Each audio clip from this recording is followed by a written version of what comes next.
All right, everybody. So today I have an exciting video. I have our CEO, Morpheus.Network, Dan Weinberger.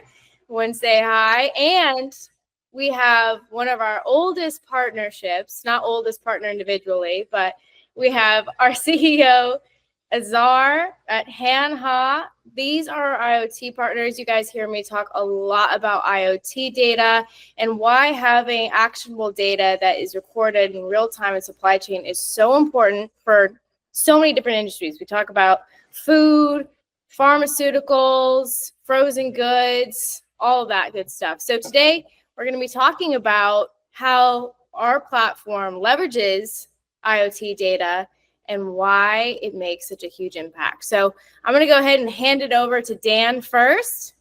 Awesome. Well, Hanhaa, thank you so much for that great introduction. And Azhar, thank you for being here as well. Happy to be here too, talking to you, Hanhaa, on your program, of course. And IoT data, real time. Everyone right now who's listening to this video has a cell phone in their pocket. They're being followed around. They have an IoT device in their pocket, could be leveraged. What Hanhaa is providing us within our supply chain for our clients is that real-time data that Hanhaa's talking about. But not only that, because we're integrated with their technology, we're pulling the data into our middleware, leveraging it all across the supply chain, whether that's for risk management, for insurance, whether that's for sending notifications when something arrives, final payments, wherever it is, wherever we need that real-time data for cold chain, as Hanhaa mentioned as well, having these IoT partners. And I will say we do have a handful of partners.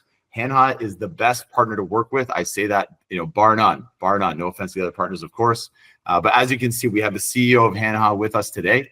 And if it wasn't for him and his tenacity and pushing ahead all his different solutions, he's going to talk about some new stuff they're coming out with today as well. But what I want to talk about is leveraging IoT data in an automated workflow. So if you're setting up a shipment, thinking about a shipment coming from one of your vendors, one of your suppliers, right? We want to know where that shipment is at all times. Want to know the temperature of that shipment, the humidity, if it's been dropped, if a box has been opened, need that light sensitivity. We pull that back into our platform. We create actionable data based on the IoT data within our platform itself. So Hanhaa again, it's Hanhaa and Hanhaa. I apologize. I made the slip up there for 1 second, but Hanhaa, thanks so much for inviting both of us on. I'm excited to learn more about what Azhar has to offer us with the new offering. So thank you. Of course. Azhar, over to you. Thank you, Hanhaa. I look forward to sharing more about what we've been on. So you are one of our oldest partners too. It's now 5 years into this thing, which is in internet time is really an age. And we've been at this. We're now embarking on our next generation of product this year, early next year. When we started the company 10 years ago, we had the concept of truth at scale, the idea to capture truth in a way that allowed us to have the unit economics for you to scale it across your world, and you'd have an element of understanding what's going on. But that was our journey for the last 10 years. What we're now doing, is pivoting the company to move to the next generation, which our mission is really turning to trust at scale. So as we transition from truth to include trust, we see our relationship with you as a big part of that journey. So look forward to our conversation and sharing more. Thank you for that, Azhar. No, it's true. I mean, I think with supply chain, it's such a impactful industry. I mean, anytime one thing is off, it's a domino effect. And specifically with food and pharmaceuticals, I know you've got clients across multiple different industries and several different devices that fit different types of shipping modalities. So there's a lot of options there, but I think the fact that it is all about trust and transparency and accountability and being able to react quickly anytime there is a mishap in supply chain, which happens every single day. One of the observations we've had is in the opening of IoT in supply chain, the idea of understanding your world was the driver. Where is my thing? What is its state? Has somebody damaged it, opened it, and so on? But as we move to this next transition, which truth to trust, what that means is we need to be able to stand our data up to legal processes, to commercial processes, to fintech. And today, the IoT ecosystem, as it were, doesn't really do that very well. It's very hard for any systems really of their data points to stand up in a legal process and say this data is super accurate. Well, it's accurate because I say it's accurate, but is it accurate because I can give you some independent blockchain-like validation to show that this truth is immutable, this truth is a thing? And that is really the role we see for the next 10 years, because we have a pretty good handle on truth now. There are sensors through the system. We have sensors, of course, in our devices. We have lots of other mechanisms to understand a little bit about what truth is, actuality of our assets. The next stage dynamic is all about trust. Because if we're going to use that data as part of larger commercial processes like insurance, for example, or like commercial invoicing, letters of credit, and bills of lading, anything, or regulatory need. Now we have food traceability obligations, for example. Any of those areas now doesn't just need truth, it needs trust. So I now need to stand my truth up, put it through some kind of process which allows it to be trusted, such that we can no longer be in the position where we question that data is true. And that's an engineering, that's a commercial, that's a bunch of challenges that we've now been moving towards, and it's really Hanhaa's next 10-year story, and it's a key part of our relationship with you. Yeah, I think that's true. And Dan, I'll let you add to this in just a sec, but you're saying about trust. And I know Hanhaa is based is it based in the UK, but you just recently moved to Portugal, right? We've opened another office in Portugal. Yeah. So, in Europe, when I'm talking to supply chain professionals, they're always talking about regulations that are happening in Europe, specifically just in the food industry. If you look at our version of the FDA, and whatever is happening in Europe usually follows about 5 years later here. So it's always a little head start on how we need to start having these action items in this data that will actually stand up, because it's true. It's either gonna bottleneck your business, or you can say, hey, this is what happened, let's move forward. Exactly right. And when you have the trust in the data, and that's what technology can provide, specifically blockchain, you have this decentralized network of computers that can't record data unless it's the truth, and everyone can refer to that's never been manipulated. It can't be changed over time. And obviously, I'll throw a quick shout out to our masternode holders, allowing us to connect to the chain itself and have this entire decentralized network. We have over 4,000 different masternodes validating data at all times, and they all have to agree on the network that the event happened. And again, I'll throw it back to Azhar with the IoT devices. If this is people are thinking about, oh yeah, I buy stuff on Amazon, I receive my package A to B. That seems nice and easy, right? That is a very simple supply chain. Companies nowadays are doing supply chains with 40 points of handling up and down the supply chain. A package or a device might arrive to one location and have to be sent to another location afterwards, after it's been worked on. Maybe Azhar, you could talk about some technologies that Hanhaa is working on with their Gen 2 devices, if you will, about packages and complex supply chains that have to interact with the rest of the world. So Hanhaa has always tried to carve a different space out to everybody else a little bit. We were one of the earliest companies to really focus on regulatory compliance. We're now at about 40 odd airlines approved to carry our devices, and a bunch of other regulations around that. We also were, as far as I know, we're the only tracking device which has an e-ink display. So one of our early innovations was the fact that the device would find its way home just by virtue of you putting in a mailbox. It dynamically creates its own label, and then it uses the global postal network as its kind of autopilot back to us. And we're continuing that with our Gen 2. We now have a bigger screen coming.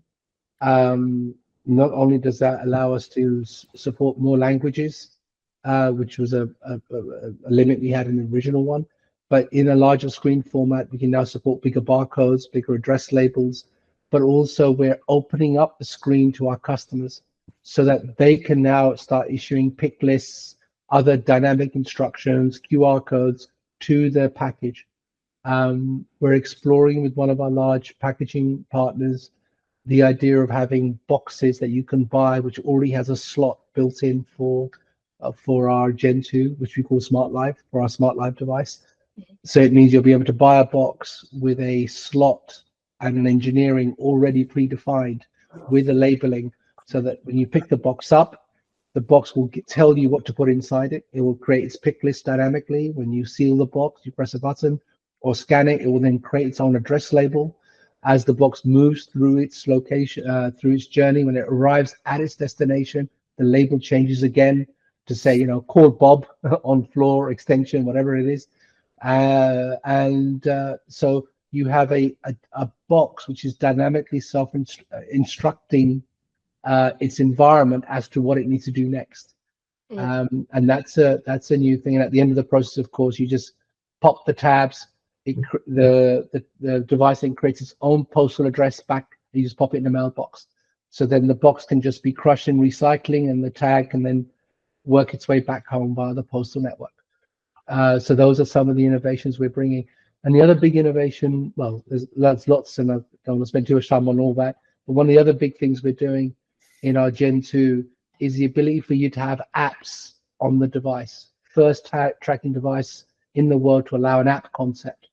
And the app concept's important because today devices are, because of the regulatory environment you're in, for example, aviation compliance and so on, we have to create a kind of a segregated memory area where you have one memory area which is, let's say, supporting the regulated functionality of the device, and then another area where you can deploy an app, but that app doesn't break the regulatory obligations the device has, for example.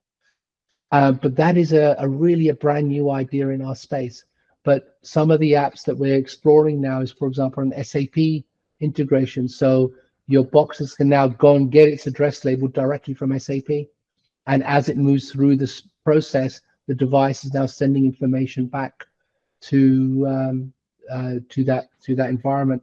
Another big innovation for our defense customers we're exploring is having a bifurcated communication system. So you have a one SIM card which just does the administration aspect of the system, but another SIM which switches for the payload aspect. So the data can flow to one environment, but the administration of the device can flow to a different environment.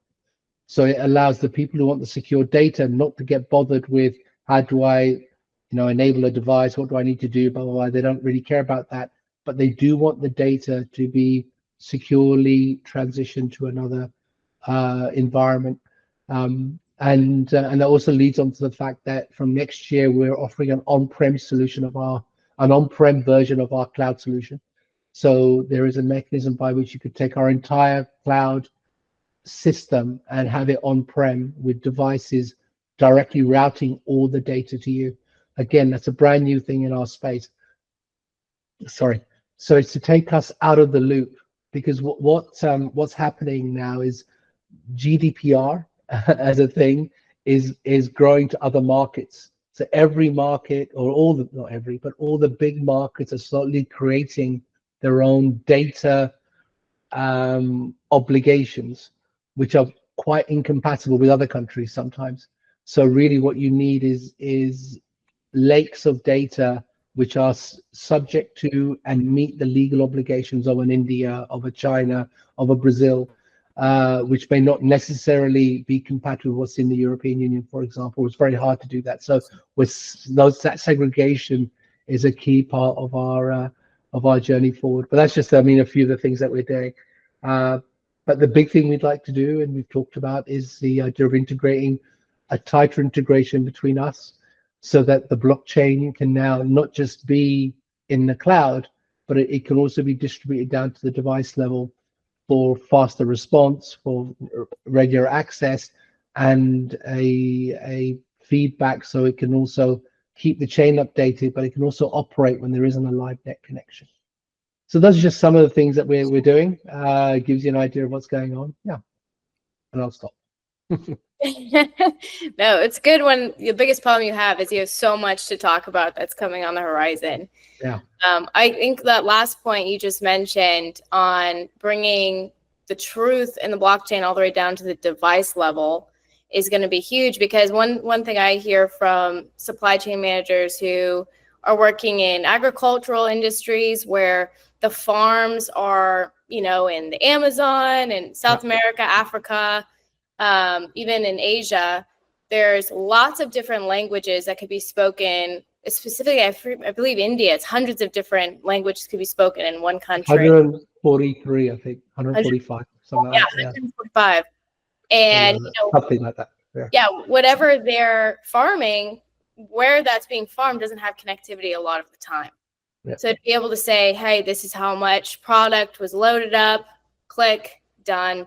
It is what it is. It cannot be changed. I think that's going to be a game changer. Well, the key thing is we need to get to a place where we can start creating batch numbers at the point of picking. Yep. So when I pick my orange, or I pick my olive, or I pick whatever, or I, at the point of literal creation of that asset, which is I guess the point would be when I pick it from the tree, for example. I've now created an asset. I need to be able to issue a batch number at that point. And that batch number now needs to follow its way through the process, so that at some point downstream, if I pick up a carton of orange juice, I should be able to say when and where the oranges are in this carton. Where did they come from? Who picked them? What was the condition of the soil? What was the standards of the farm that did it? Is it organic farming? If it's organic, then where are the certificates for all of that? So all that stuff needs to link together from the point you pick it to the point you consume it. And having this is what I mean about the truth to trust conversion. And that gap, these are not the same thing. And that gap still very much exists. And closing that gap is really a substantial engineering and commercial effort to do. But I hope we can be one of the first to be in that space, along with you, together with you. Yeah. And a quick comment as well, Azhar, you touched on GDPR and the regulations involved as well. Sometimes governments get in the way and slow down processes, but when it comes to business, sometimes businesses just want to run their business. And if a government is, let's say, like with the work we're doing with the European sandbox, the EUDR, the deforestation regulation, companies are forced to prove where their goods are being sourced. They're not being used for deforestation. So traceability systems, IoT devices, now is a top-down approach where businesses have to comply. The government's pushing ahead. I'm actually speaking in November. If anyone's going to be in Washington, D.C. on November 6th and 7th, there's the Government Blockchain Association conference. And I'm speaking over there and actually moderating for a group of supply chain, bigwigs there within the Washington, D.C. scene. I believe the head of Space Force supply chain is going to be a part of the panel. So it should be really interesting. And 2 days after the election in Washington as well. So that should be interesting regardless. So, but yes, if you're in Washington, please check it out. And again, it's just showing what is happening on the government level. If you see the amount of work that's happening in the United States, let alone what's happening in Europe and all around the world, where technology is going to have to come into play for these, regulations to be actually followed through. So really motivating companies, to push ahead with their digitalization efforts when it comes to following these regulations. If they're going to be shut down, you got to digitalize before you shut down. Might as well digitalize. So anyhow, we're here to help companies do that.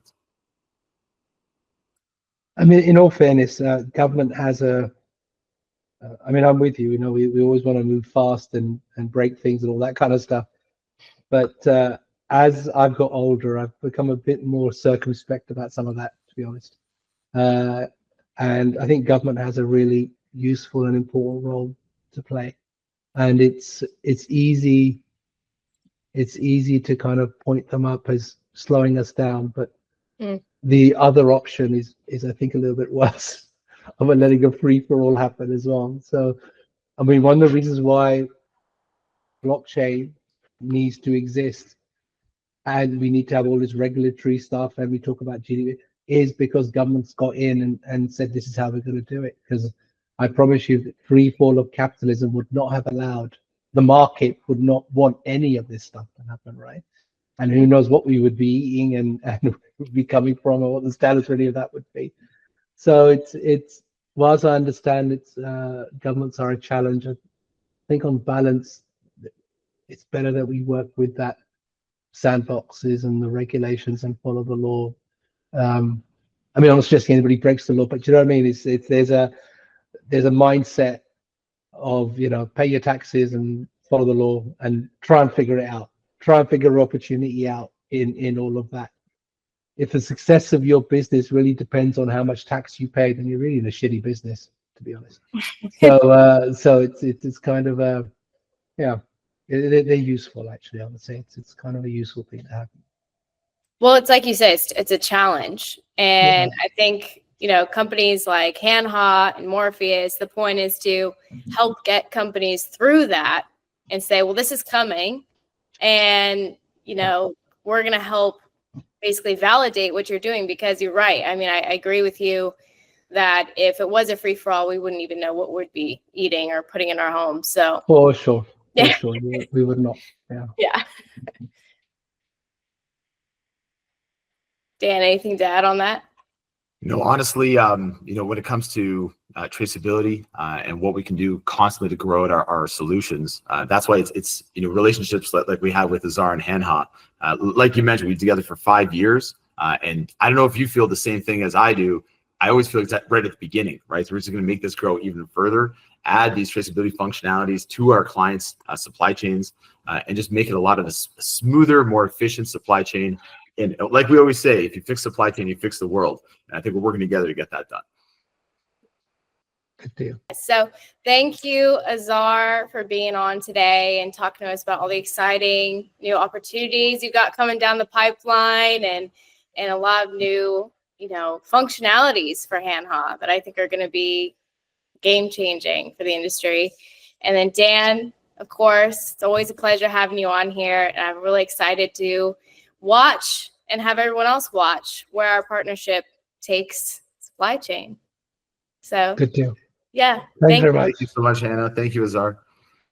Thank you, guys. Great call. Bye, Sheriff. We need music. I need to be waving. I need to be fading. The Princess Wave. It'll be the outro music. It'll be, you know, almost like musical, you know, Disney-like. Yeah. No, soundtrack, something like Baywatch. That rock music, yeah, that might be at better. the Oscars, when they're talking too long on their thank you speech. Just get the hook, pull them out, yeah. Yeah. Yeah. All right. Be well, guys. Thank nice you, guys. To meet you. Thank you, Azhar. Have a great weekend. Cheers. You too, buddy. Happy Canadian Thanksgiving. Oh, is it? It is, yeah. Long weekend. Oh, who is Thanksgiving? Is this where you guys took over I the? I don't make the rules here, so. Good deal. Well, happy Thanksgiving. All right. Thank you, sir. Enjoy yourself. Cheers. You too. You. Bye.